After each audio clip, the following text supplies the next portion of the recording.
Anarchism, a political philosophy that advocates for a stateless society, has been a topic of controversy for centuries. The very idea of anarchy, the absence of a government or ruler, is seen as a threat to the established order by some, and as a liberating and empowering force by others. But is anarchism a viable political philosophy? Let's explore this question in more detail. Firstly, it's important to note that anarchism is not just chaos and disorder. Anarchists believe in voluntary association and cooperation, and advocate for the decentralization of power. They envision a society where individuals and communities are free to organize and govern themselves, without the need for a central authority. This can include a range of social and economic systems, such as mutual aid networks, worker cooperatives, and horizontal decision-making processes. One of the main criticisms of anarchism is that it is unrealistic and idealistic.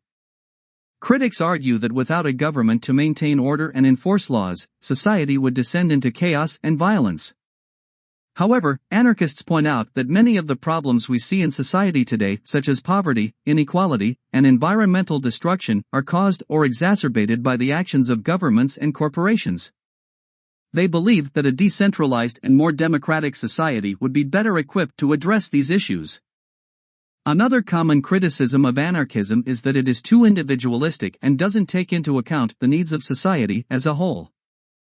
However, anarchists argue that individual freedom and social responsibility are not mutually exclusive.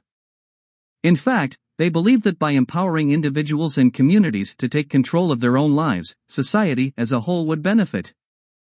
It's worth noting that there have been successful examples of anarchist societies throughout history. For example, the anarchist regions of Spain during the Spanish Civil War were able to provide for themselves and organize effectively without a central government. The Zapatista movement in Mexico is another example of anarchist principles being put into practice. Of course, no political philosophy is without its challenges and criticisms, and anarchism is no exception.